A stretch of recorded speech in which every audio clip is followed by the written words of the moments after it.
Britain के रक्षा मंत्रालय ने दावा किया कि यूक्रेन की जंग में रूस को अफगानिस्तान में चली 9 साल की लंबी लड़ाई से भी ज्यादा नुकसान हुआ है। दावा है कि यूक्रेन ने अब तक युद्ध में रूस के 250 से भी ज्यादा लड़ाकू विमानों को मार गिराया, जिन्होंने जंग शुरू होते ही यूक्रेन के शहरों पर बम बरसाकर तबाही मचा दी थी। रूस के सुखोई और मिग 35 फाइटर जेट दिन रात खैरसोन और खार्किव समेत कई शहरों पर गिद्ध की तरह मंडराने लगे थे। इन लड़ाकू विमानों ने तब इतने बम बरसाए थे कि लगा था कि वो पूरे यूक्रेन को बर्बाद कर देंगे। रूस के फाइटर जेट से निकली मिसाइलों ने बड़ी बड़ी इमारतों को ताश के पत्तों की तरह ढेर कर दिया था। लेकिन फिर यूक्रेन के हाथ लगे पश्चिमी देशों से मिले घातक एंटी एयरक्राफ्ट मिसाइल सिस्टम।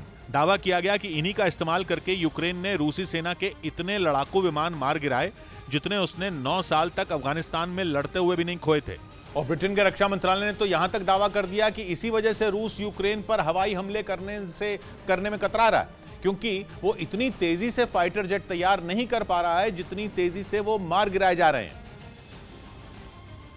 साथ ही उसे लड़ाकू विमानों को उड़ाने वाले ट्रेंड पायलट की भी कमी से जूझना पड़ रहा है। 9वें महीने में पहुंच चुकी जंग में यूक्रेन ने कई बार ऐसे वीडियो जारी किए जिनमें रूस के लड़ाकू विमानों पर हमले दिखाए गए। 10 दिन पहले भी यूक्रेन ने रूस के एक सुखोई को मार गिराने का दावा किया था। हालांकि उस हमले में पायलट बाल बाल बच गया था, लेकिन विमान जमीन पर गिरकर नेस्त नाबूद हो गया था। इसी तरह यूक्रेन ने जंग में अब तक कई इलाकों के अलग अलग वीडियो जारी किए। उसने दावा किया कि अब तक 1-2 नहीं बल्कि दर्जनों की संख्या में रूस के बेहद शक्तिशाली सुखोई Su-35 मार गिराए गए। और अब ब्रिटेन भी दावा कर रहा है कि यूक्रेन ने जंग में रूस के कुल 278 फाइटर जेट ध्वस्त किए हैं, जबकि अफगानिस्तान की 9 साल की लड़ाई में रूस के 119 लड़ाकू विमान ही बर्बाद हुए थे। लेकिन सिर्फ लड़ाकू विमान ही नहीं बल्कि रूस के दूसरे हथियार भी बड़े पैमाने पर यूक्रेन युद्ध की भेंट चढ़ गए। इसमें उसकी शान कहे जाने वाले टैंकों का सबसे बुरा हाल हुआ। यूक्रेन ने अब तक रूस के सैकड़ों टैंक उड़ा देने का दावा किया, जबकि यूक्रेन के शहरों पर मिसाइलें बरसाने वाले ड्रोन भी उसकी सेना के निशाने से बच नहीं पाए।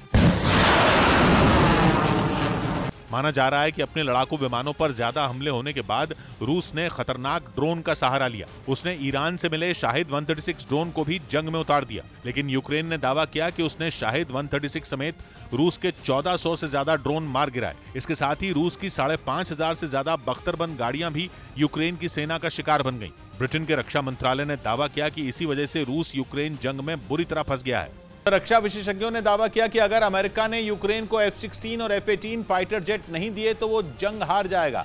आशंका जताई गई कि यूक्रेन की जमीन पर हार रहा रूस आसमान से बड़ा हमला बोल सकता है और रूस के उस हमले से यूक्रेन की हार तय हो जाएगी, क्योंकि पश्चिमी देशों ने अब तक यूक्रेन को जो हथियार दिए हैं वो जमीन पर ही जंग लड़ने के लिए काम आ रहे हैं। फिर वो मिसाइल लॉन्चर हों, तोप हों या फिर मिसाइल डिफेंस सिस्टम, ये सारे हथियार यूक्रेन की सेना के काम तो आ रहे हैं, लेकिन जब बात आसमान में जंग की होगी तो इसके लिए मुसीबत खड़ी हो सकती है। डिफेंस एक्सपर्ट का दावा है कि रूस एक बार फिर से 24 फरवरी की स्ट्रैटेजी का इस्तेमाल कर सकता है। वो एक साथ तेजी से यूक्रेन के कई शहरों को हवाई हमले का शिकार बना सकता है।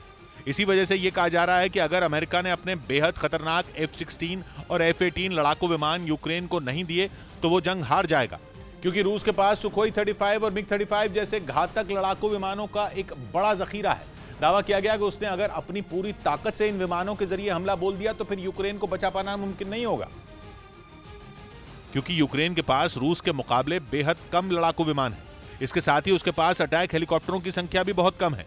यानी अगर रूस ने आसमान से बम बरसाना शुरू किया तो फिर यूक्रेन के सैनिकों के पास जान बचाकर भागने के सिवा कोई चारा नहीं बचेगा। दावा है कि रूस के पास 1511 लड़ाकू विमान हैं, जबकि यूक्रेन के पास महज 98 फाइटर जेट हैं। इसी तरह रूस के 544 लड़ाकू हेलीकॉप्टरों के मुकाबले यूक्रेन के पास सिर्फ 98 अटैक हेलीकॉप्टर ही हैं।